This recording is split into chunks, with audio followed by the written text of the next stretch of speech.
Alors bonsoir mesdames, messieurs, bienvenue à un autre rendez-vous de Entre nous. Comme à l'habitude, nous avons nos chroniqueurs qui vont être avec nous ce soir, entre autres Marie-Claude qui va être là pour nous parler de gastro-entérite, Michel qui va avoir encore 2 très bons films à nous proposer et un invité spécial, M. Francis Ouellette, qui va venir nous parler d'une activité aussi spéciale. Donc, je vous invite à rester des nôtres. À tout à l'heure. Alors, nous voilà de retour avec notre première chroniqueur entre nous ce soir, Marie-Claude Bouchard qui est avec nous. Bonsoir, Marie-Claude. Bonsoir, Alain. Passez une belle semaine. Très belle, merci. Alors, c'est un sujet un peu particulier qu'on va discuter ce soir, puisque ça peut toucher beaucoup de gens, je pense, qui est la gastro-entérite. C'est tout à fait particulier, d'autant plus que ça touche énormément de gens ces temps-ci. Oui, c'est vrai, parce qu'il y a des périodes. Oui, je pense que c'est un sujet pas mal en vogue, là, à l'urgence.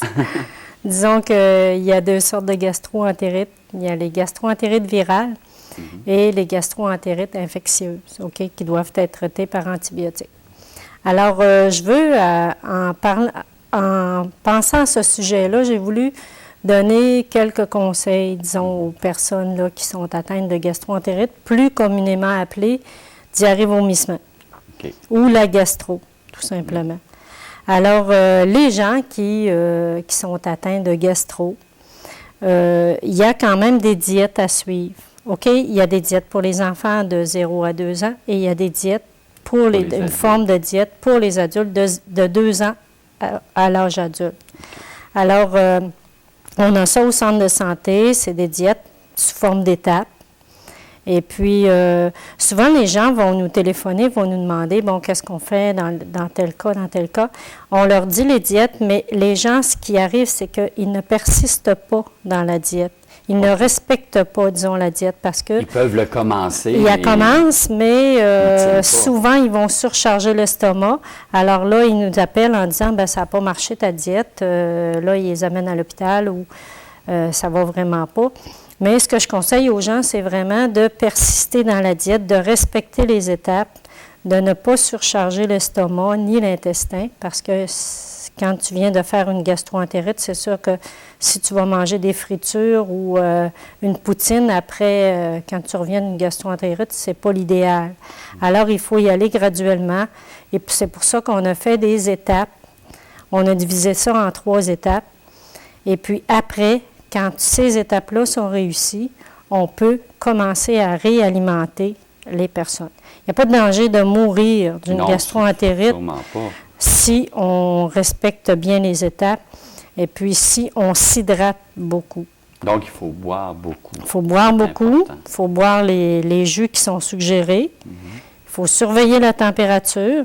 Ce qui est important, c'est les enfants, Les enfants, il faut surveiller un peu plus étroitement parce qu'il ne faut quand même pas... Un enfant, ça se déshydrate beaucoup plus vite qu'un adulte.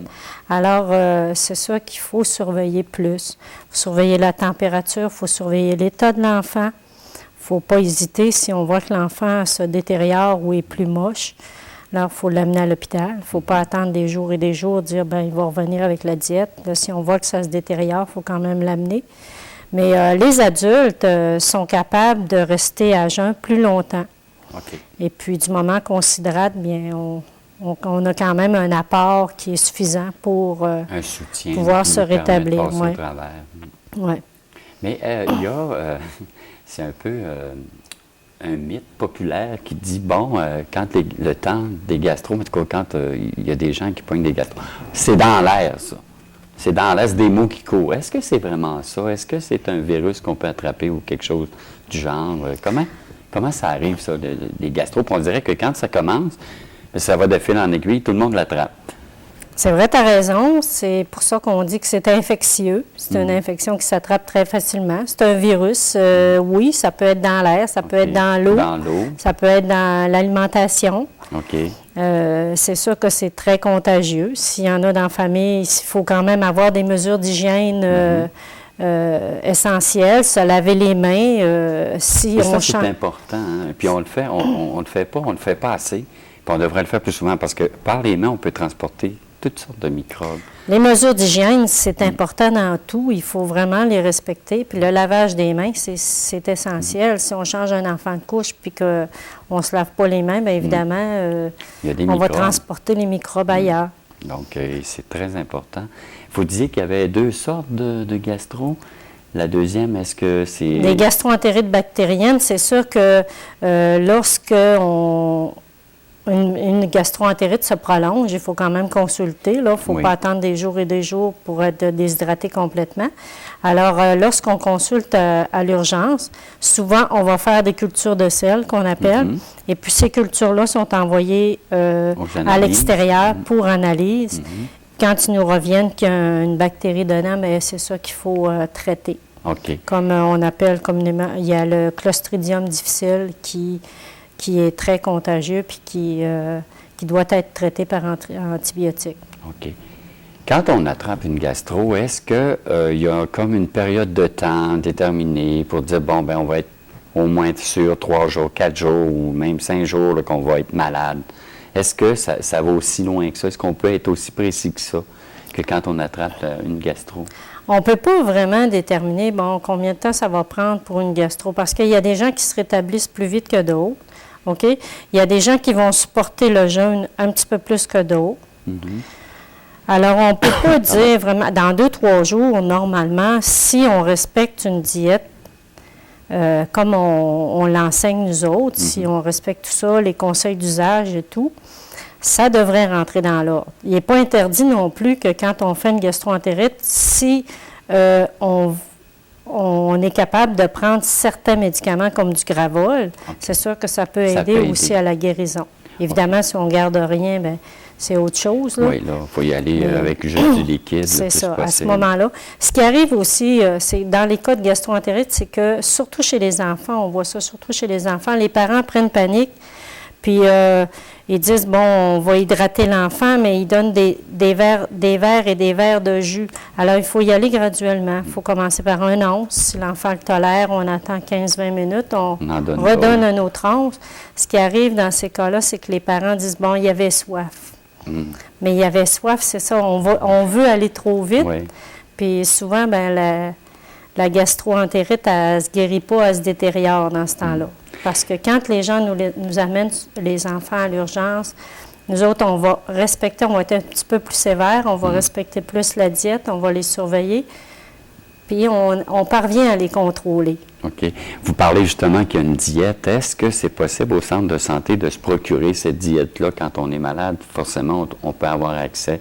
C'est sur des feuilles, probablement. Les gens peuvent aller chercher ça et suivre cette diète-là selon qu'elle est mentionnée sur la feuille. C'est très facile. On n'a qu'à téléphoner à l'infirmière à l'urgence ou leur demander une diète. On leur met les diètes disponibles à l'accueil s'ils veulent venir les chercher. Bon, bien, alors, donc... c'est très, très facile. Merci beaucoup, Marie-Claude. Donc, vous voyez, si vous avez des problèmes de gastro maintenant, Marie-Claude vient de régler notre problème. On suit un régime qui est fait pour ce genre de maladie-là. En le suivant à la lettre, on est sûr de ne pas se tromper. Alors, on se dit à la semaine prochaine, Marie-Claude. Merci, au revoir. Merci. Et nous, on revient dans quelques instants. À tout à l'heure.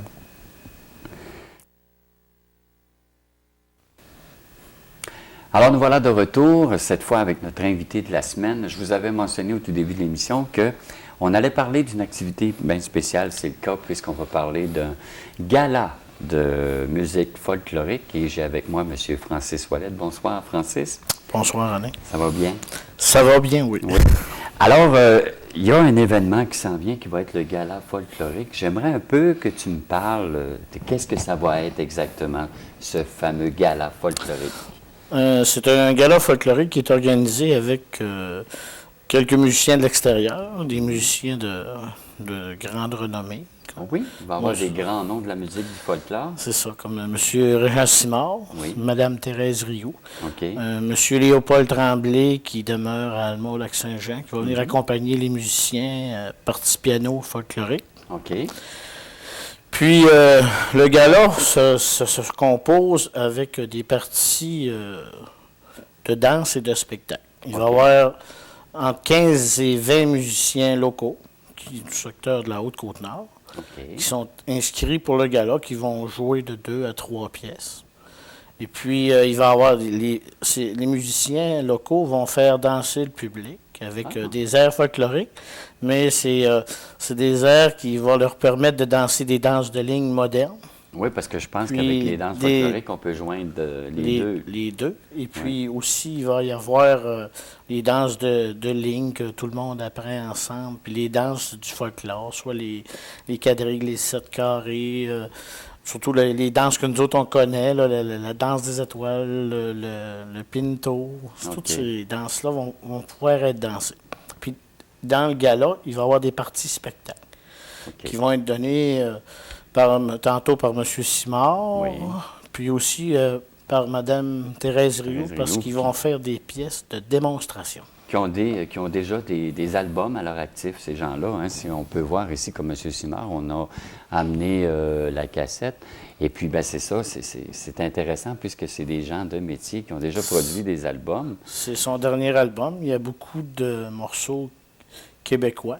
C'est de la musique québécoise. Il y a beaucoup d'arrangements de M. Jean Carignan qui ont été transformés pour l'accordéon. Il y a même un monsieur de l'Alberta, Calvin Von Trapp, qui a composé un morceau pour un ami qu'on a en commun, Régent et moi, M. Marcel Arpin, qui organise aussi des festivals. C'est un violonneux, le monsieur. Puis c'est marqué composition pour Marcel Arpin, fait par M. Calvin Von Trapp. C'est la dernière cassette de M. Simard. Et on va faire un lancement aussi au gala de ce produit-là. Et M. Simard a produit il n'y a pas longtemps. Puis Mme Thérèse Rioux va apporter aussi de ses derniers produits qu'elle a réalisés.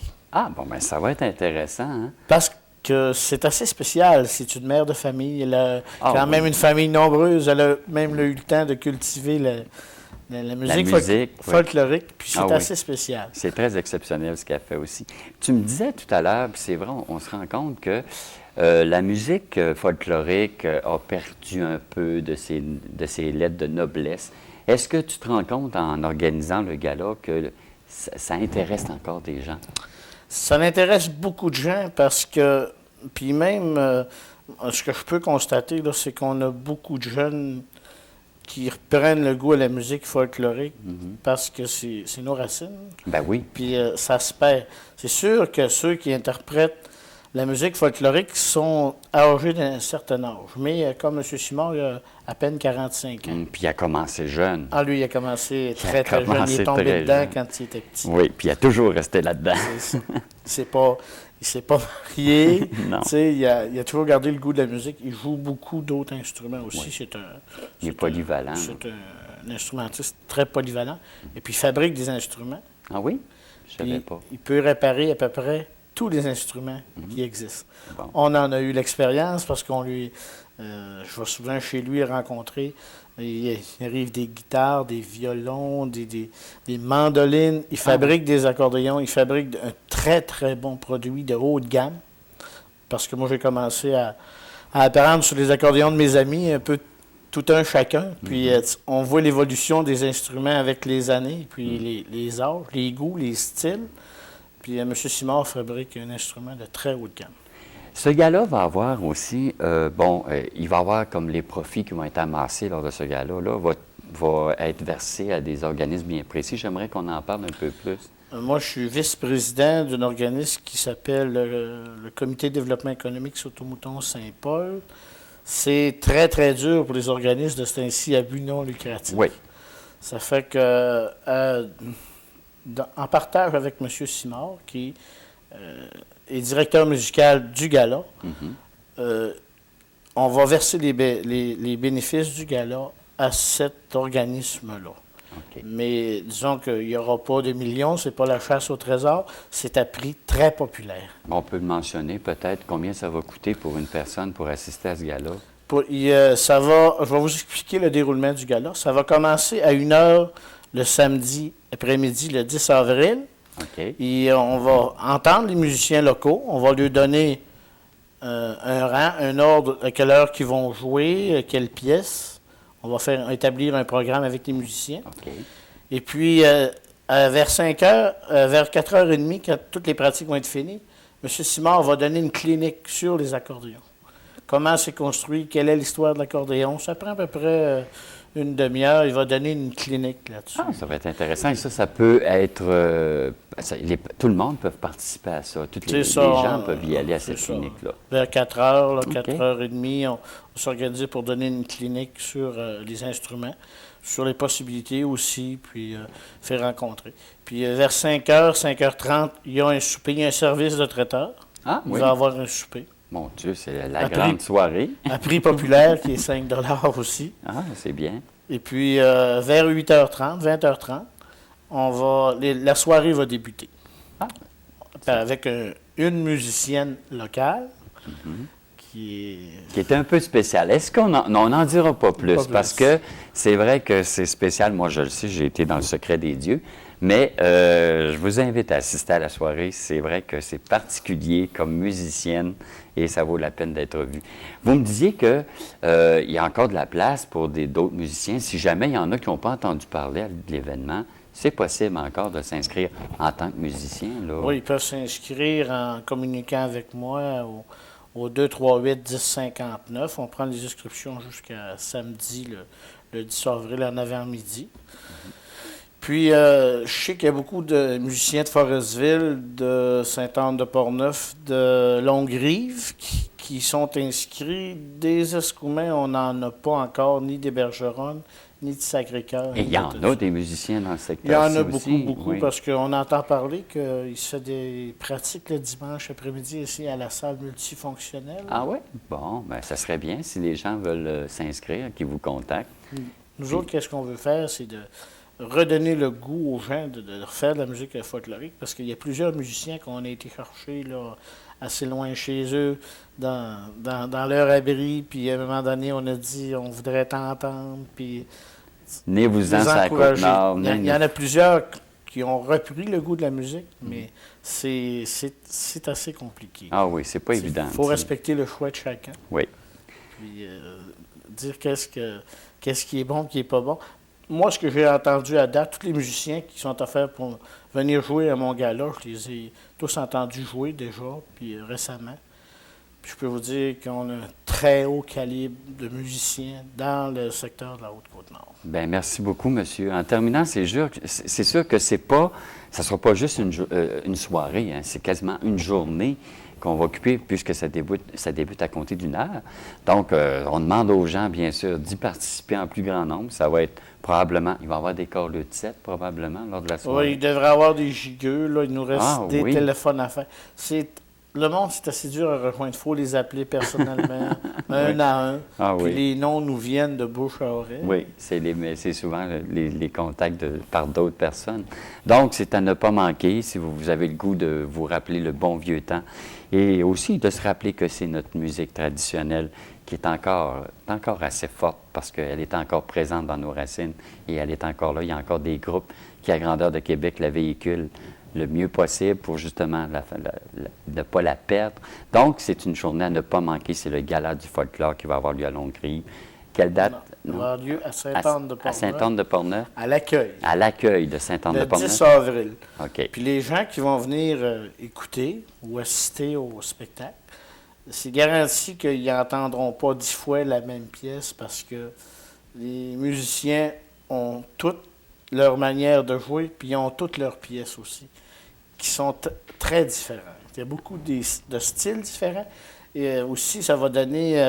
il va y avoir des expositions d'instruments dans l'après-midi. Ah oui, bon. Puis même le soir, pendant la soirée, ça va donner une idée aux gens, les instruments que les gens possèdent pour jouer cette fameuse musique. C'est déjà tout, M. Ouellet. Donc, merci beaucoup de nous avoir parlé de cette activité. Donc, c'est à ne pas manquer, je vous le rappelle. Et bien sûr, nous, on revient tout à l'heure avec Michel et sa chronique vidéo.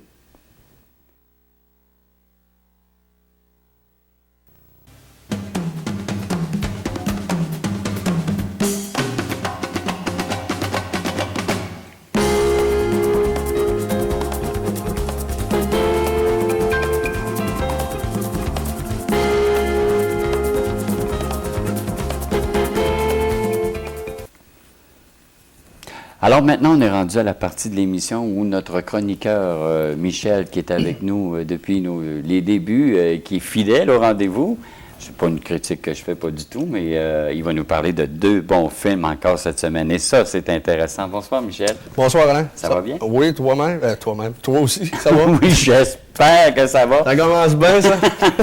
2 films cette semaine? 2 Intéressant. films. Intéressant, oui.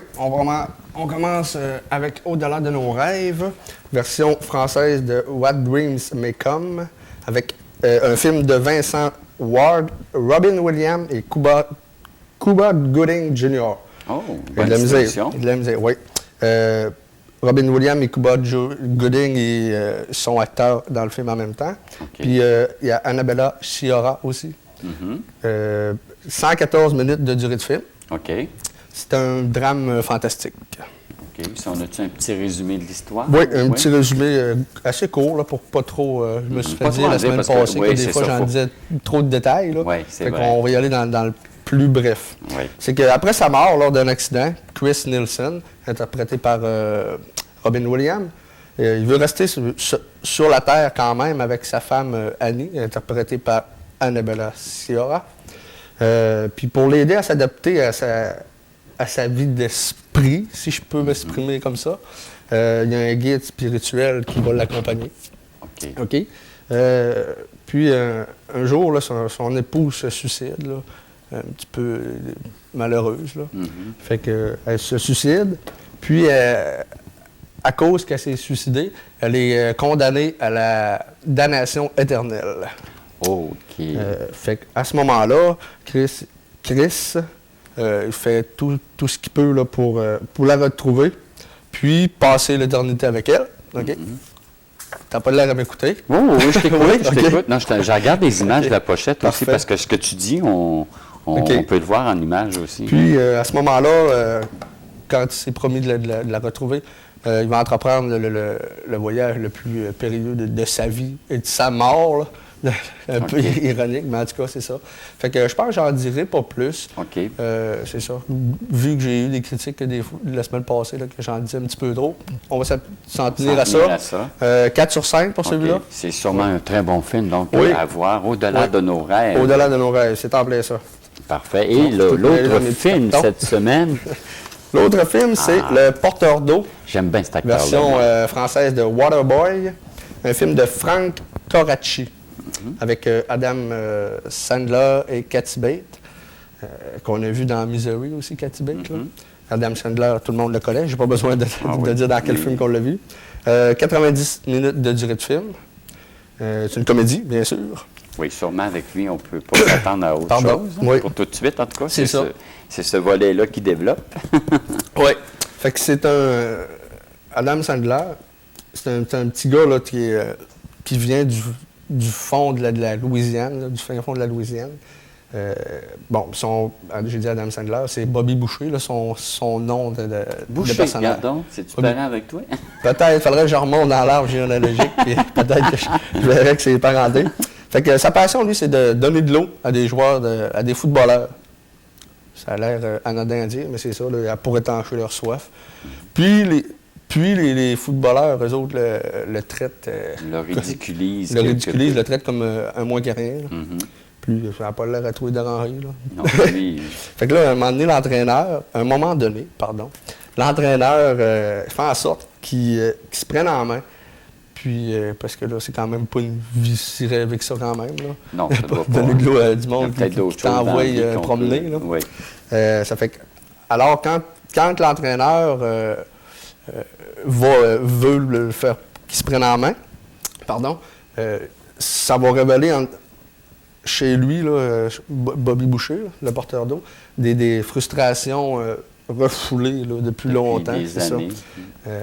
Fait que, puis à ce moment-là, ça a l'air niaiseux à dire, excusez le mot, là, mais il va devenir le meilleur plaqueur là, qui aura jamais eu sur un terrain de football. Bon. Ça fait que le résumé, c'est ça, parce que vu que c'est pas long, Pardon. vu que c'est pas long, là, j'ai déjà fait pas mal le tour. Puis Et tout pas ça de donner de traité détails. avec humour, bien Ben sûr. oui, On perd oui. pas Il y a ce côté-là. beaucoup d'humour, une grosse dose d'humour Donc, là-dedans. au niveau de la cotation, de ce film-là, 4 aussi, celui-là. 4 aussi? 2-4 cette semaine, 2 bons films. Ben oui. Que j'ai pris chez dépanneur Barbeau, Club Vidéo J, aux Escoumins. Puis c'est ça. La semaine prochaine, on va y aller avec 2 autres films. Là. OK. Puis je voulais dire aussi... Oui, un petit erratum. Une petite erreur que la semaine passée, j'ai dit La fiancée de Chucky. J'ai dit que c'était le 3e film, mais c'était le 4e. Je m'en excuse, là. J'étais vraiment sûr que c'était 3, mais c'est 4 finalement après recherche. Là. Si on veut le voir, on peut louer. Là, donc, c'est Chucky 4 et non 3. Ouais, c'est ça. Okay. C'est en plein ça. Chucky 4. Puis ces films-là, c'était pas vraiment des films qui ont sorti aujourd'hui, je veux le dire aussi. C'est des films que j'ai arrêté supposé de voir la semaine qu'on n'a pas eu d'émission. Ah, OK. Fait que, puis il n'y avait pas rentré de nouveauté cette semaine. Bon. Non plus, fait que je suis allé avec ces films-là. Bien, merci beaucoup, Michel. Ça m'a fait plaisir. On va se dire à la semaine prochaine. Oui. Donc, avec d'autres bons films, j'espère. Sûrement. Et voilà, on va se quitter quelques instants, et puis on vous revient avec le mot de la fin. À tout à l'heure. Ouais. Alors voilà, mesdames, messieurs, c'était notre entre-nous de ce soir. J'espère que vous apprécierez l'émission. Je remercie tous mes collaborateurs, Michel et Marie-Claude, mon invité, et je remercie l'équipe technique aussi qui nous aide à être chez vous à chaque soir. Et j'aimerais en profiter au nom de l'équipe, justement, et au nom aussi du conseil d'administration de la télévision régionale, pour vous souhaiter un joyeux Pâques. Et soyez prudents si vous avez à sortir, parce que sûrement il va y avoir beaucoup de gens sur les routes. Donc, prudence est de mise, bien sûr. Et à la semaine prochaine. Merci. Au revoir.